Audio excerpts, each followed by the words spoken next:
الحمد للہ وکفا وسلام علی عباد الذین اصطفیٰ اما بعد بسم اللہ الرحمن الرحیم انہ لقرآن کریم فی کتاب مکنون لا یمسہ الا المطہرون صلوات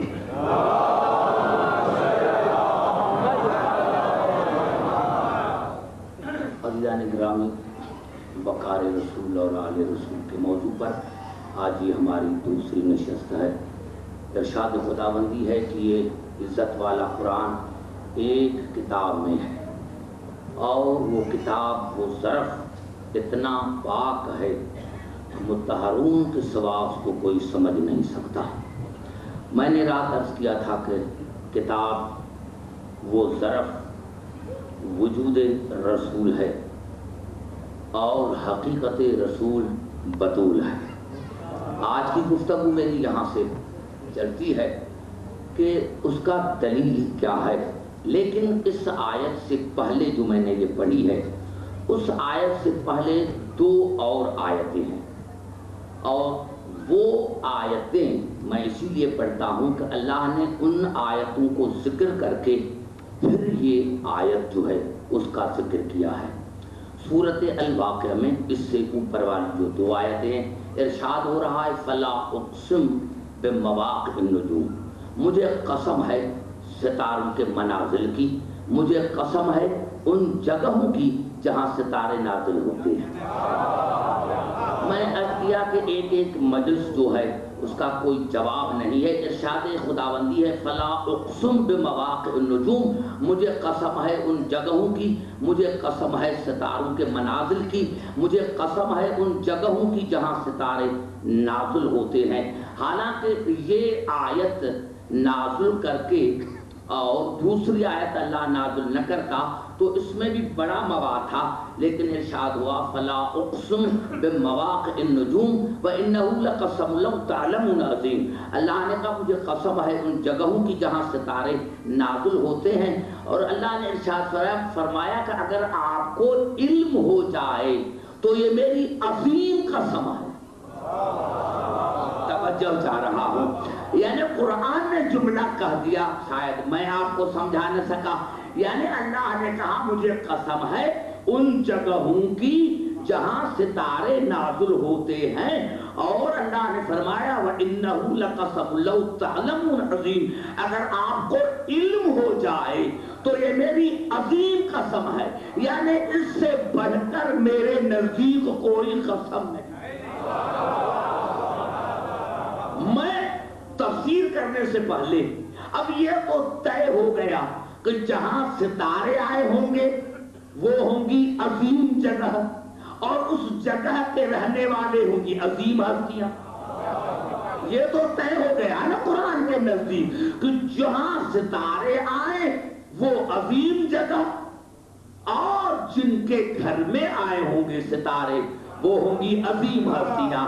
میں تمام مسلمانوں کے سر پر قرآن رکھتا ہوں کہ بتاؤ کہ کائنات میں آدم سے لے کر کس کے گھر میں ستارے؟ کوئی تو ہوگا۔ بھائی جب ستارے آئے ہیں تب تو اللہ نے قسم کھایا ہے کہ مجھے قسم ہے ان جگہوں کی جہاں ستارے آتے ہیں، اور اللہ نے کہا اگر آپ کو علم ہو جائے تو یہ میری عظیم قسم ہے۔ یا اللہ تو قادر مطلق، تو لامکاں، تو کائنات کا خالق، تمہیں کیا ضرورت ہے قسم کھانے کی؟ ارے ہم تو قسم اسی لیے کھاتے ہیں تاکہ دنیا کو اعتماد ہو جائے ہمارے کرنے کے اوپر۔ ہمارے بڑے نے بڑی قسم ہے، خدا کی قسم، ہم بڑے نے بڑی قسم کھاتے ہیں، خدا کی قسم، اور خدا ہم عظیم قسم کھاتے ہیں، خدا کی قسم۔ اور اللہ نے کہا میری عظیم قسم یہ ہے کہ جہاں ستارے آتے ہیں وہ میری عظیم قسم ہے۔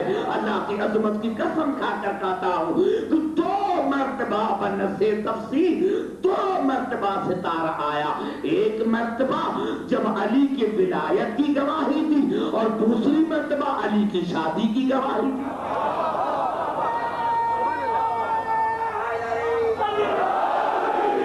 علی کی خلافت کے لیے گواہی کے لیے ستارہ آیا اور علی کی شادی کے لیے گواہی کے لیے ستارہ آیا. اب میں بحث کس پر کروں؟ بحث تو اللہ نے ختم کر دی کہ یہ میری عظیم قسم ہے. معلوم ہوا ستارہ آیا بطول اور علی کے گھر میں تو دنیا کو ماننا پڑے گا کہ یہ بیت بھی عظیم ہے, اہل بیت بھی.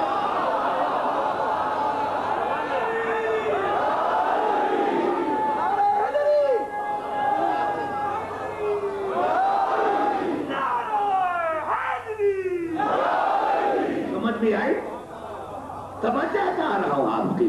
اللہ نے قسم کھائی کہ یہ عظیم قسم ہے میری. مجھے ایک تعجب ہے, مجھے اللہ کے قسم کھانے پر تعجب نہیں ہے, مجھے تعجب قبلہ اسی بات پر ہے کہ دنیا جب کسی پر اعتماد نہیں ہوتا, خاص کر کے مسلمانوں میں تو یہ ہے کہ جہاں مسلمانوں میں ارے اسلامی کورٹیں لگی ہوئی ہے وہاں بھی کھاتے ہیں قسم اللہ کی. بھائی اللہ کا قسم کھاؤ تو وہ کہتے ہیں مجھے اللہ کی قسم ہے, تو مسلمان اس کے بات پر یقین کر دیتے ہیں.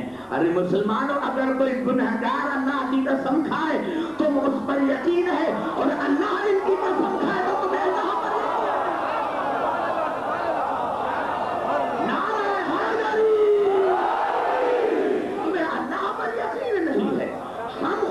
قسم کھائے, ڈاکو خدا کی قسم کھائے تو تمہیں اس پر یقین ہے, اور وہی اللہ ان کی قسم کھائے تو تمہیں اللہ پر یقین نہیں. اللہ نے کہا یہ میری عظیم قسم ہے, پھر فرمایا قسم کھا کر پھر کہا, قسم کھا کر پھر کہا کہ یہ میرا عزت والا قرآن ایک وجود میں ہے, اور وہ وجود اتنا پاک ہے کہ متطہرون کے سوا اس کو کوئی سمجھ نہیں سکتا. ہاں عزیزان محترم, یعنی ہمیں یہ کیسے پتا چلے کہ یہ ان کا وجود قرآن ہے, ان کا وجود کتاب ہے؟ تو سورۃ طور میں ارشاد ہوا وَالطُّورِ وَكِتَابٍ مَّسْطُورٍ فِي رَقٍّ مَّنشُورٍ. اللہ نے کہا مجھے قسم ہے طور کی, اور مجھے قسم ہے اس کتاب کی جو کھلے ہوئے اوراقوں پر لکھی ہوئی ہے. نہیں, میں سمجھا نہیں سکا, پھر غور کریں. وَالطُّورِ وَكِتَابٍ مَّسْطُورٍ فِي رَقٍّ مَّنشُورٍ. مجھے قسم ہے طور کی اور اس کتاب کی جو کھلے ہوئے اوراقوں پر لکھی ہوئی ہے. ارے بھائی یہ کتابت تو بعد میں ہوئی. آپ نے غور نہیں کیا. ارے بھائی تم تو کہتے ہو کہ یہ تیسری کی خلافت میں کتابت ہوئی, تو اللہ نے کہا مجھے قسم ہے اس کتاب کی جو کھلے ہوئے اوراقوں پر لکھی ہوئی ہے. جب لکھی ہوئی ہے تو ہے, جب لکھی ہوئی ہے تو ہے. لیکن قبلہ پھر مسلمان شاید آپ سے کوئی سوال کرے کہ بابا یہ کون سی پیپر فیکٹری تھی, یہ کون سے پیپر فیکٹری تھی؟ تو اللہ نے پھر جواب دیا سورۃ عنکبوت میں بل ہوا آیات بینات فی صدور الذین اوتوا العلم. اللہ نے کہا جن کو میں اللہ نے علم دیا ہے میں نے یہ قرآن ان کے سینوں میں لکھا. آپ نے غور نہیں کیا, بڑا جملہ اللہ نے کہا دیا. یہ قرآن اوراق کیا ہے؟ پاک سینوں میں, پاک سینوں میں, سینوں پر نہیں. اب سارے بات کرو تو میں آگے چلوں. سینوں میں, سینوں پر نہیں. اور اللہ نے کہا فی صدور الذین, فی صدور الذین نہیں, ایک سینے نہیں 14 سینے. توجہ چاہ رہا, ایک سینہ نہیں 14 سینے ہیں جن میں نے آیتوں کو لکھا ہے, ان کے سینوں میں. میرے دوستوں, میرے بزرگوں, آپ پڑھے لکھے حضرات ہیں, سینوں میں ہے. اگر فرق ہوتا تو کیا فرق ہوتا؟ ہاں بڑا فرق ہے. نجاست اور طہارت ظاہری ہوتی ہے, ہم نے ہاتھوں کو دھو دیا، لیکن میرے مولا علی علیہ السلام نے فرمایا کہ انسان میں 4 نجاستیں ایسی ہیں جو 24 گھنٹہ لے کے پھرتا ہے۔ اب میں ان نجاستوں کے نام نہیں دوں گا، اس لیے کہ میں ممبر پر بیٹھا ہوا۔ زبان سے بات کرو میرے دوستو، یعنی جا کر سوچنا کہ انسان میں 4 انسان میں، انسان پر نہیں، انسان میں 4 نجاستیں ایسی ہیں جو 24 گھنٹہ لے کے پھرتا ہے۔ خدا جانے کتنے پاک ہوں گے وہ جن میں قرآن لکھا ہوگا۔ بس زیادہ بڑھ کر میرے پاس کوئی جملہ نہیں، نعرہ حیدری، اس سے بڑھ کر میرے پاس کوئی جملہ نہیں جو میں آپ کو سمجھا سکوں۔ کتنے پاک ہوں گی وہ ہستیاں جن میں قرآن لکھا ہوگا۔ سینے میں، سینوں میں، اب یہ ہے قرآن ہے سینوں میں، سینوں میں، سینہ ظرف ہے، قرآن مظروف ہے۔ زبان سے بات کرو تو پھر آگے چلو، نہیں قریب آ کر پھر بات کرتا ہوں۔ میرے دوستوں، میرے بزرگوں، اب جب یہ قرآن سینے پر ہو تو پھر تو دنیا کا حقیقت ہم نے دیکھ لیا، لیکن یہ ہے سینوں میں، یہ ہے سینوں میں۔ اب ہم اس قرآن کو کیسے سمجھیں؟ ہاں، آپ نے دیکھا ہوگا کسی نے میرے مولا علی علیہ السلام سے سوال پوچھا، جب میرے مولا نے کہا کانا نقطۃ تحت الباء، میں بے کا نقطہ ہوں، تو سوال یہ سب عرض کیا مولا میں سمجھ نہیں سکا۔ میرے مولا نے اس حالات کی وجہ سے اس کو سمجھایا، اب میں آپ کو سمجھانے کی کوشش کرتا ہوں۔ آپ نے دیکھا ہوگا کوئی درخت آپ لے، نیم کا درخت آپ لے، اس کی نبھولی ہوتی ہے، میں نے نبھولی کو ہاتھ پر رکھا، آپ نے کہا یہ کیا ہے؟ میں نے کہا یہ نیم کا درخت ہے جو میرے ہاتھ پر ہے۔ زبان سے بات کرو۔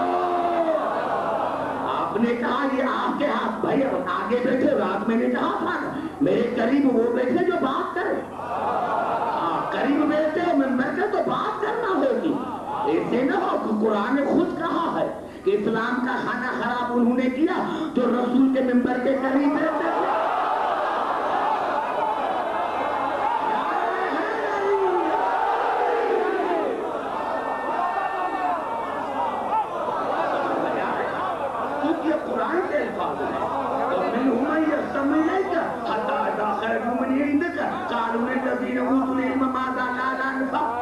محمد میں میرے حبیب آپ کو آتے ہیں سننے کے لیے، اب وہ آئے نہیں گا۔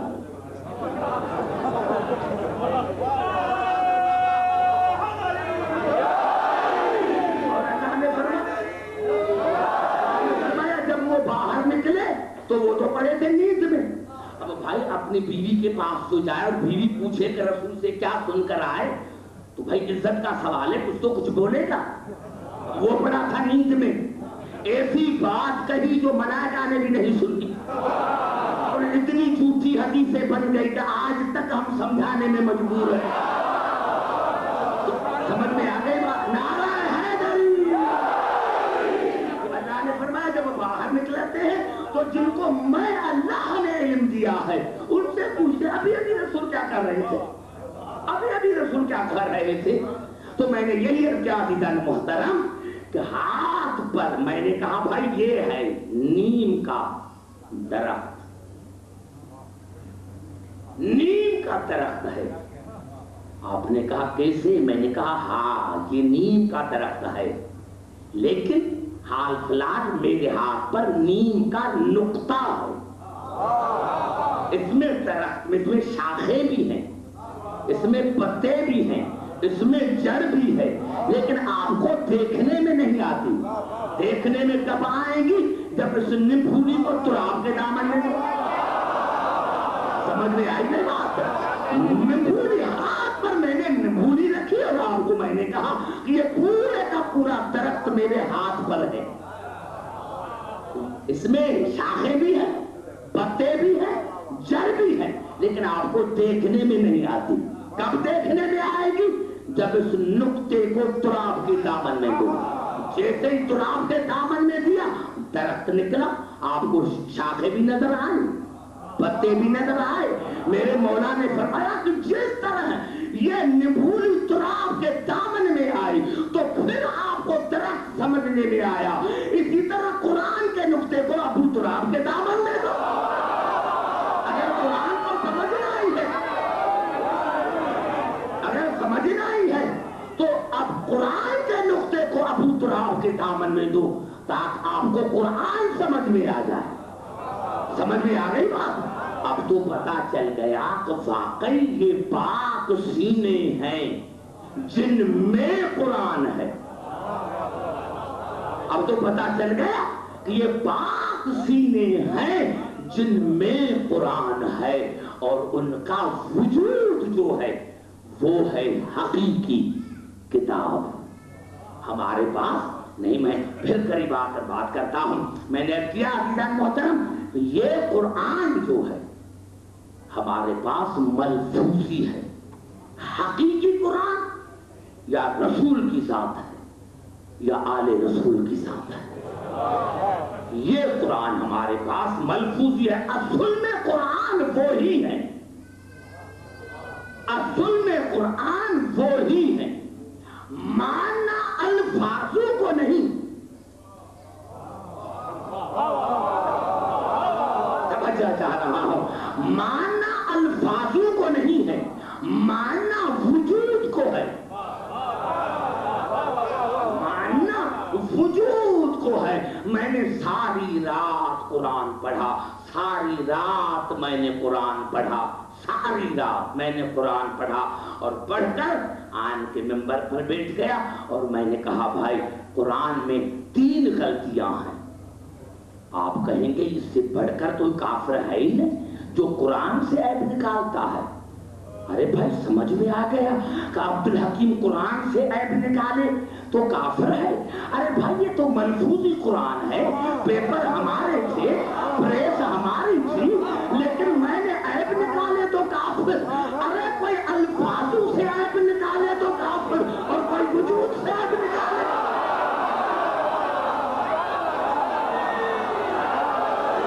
کوئی وجود سے عیب نکالے، نعرہ حیدری، کوئی وجود سے عیب نکالے تو وہ کیسے مسلمان ہو گیا؟ ہاں قریب آ کر آپ سے میں بات کرنا چاہتا ہوں، اللہ کی عظمت کی قسم کھا کر نوجوانوں، یہ بخاری کے الفاظ، بخاری کے الفاظ ہیں، لیکن قبلہ بخاری سے پہلے قرآن سے پوچھے، مشرکین کے الفاظ ہیں قرآن میں کہ رسول ہم جیسا نہیں۔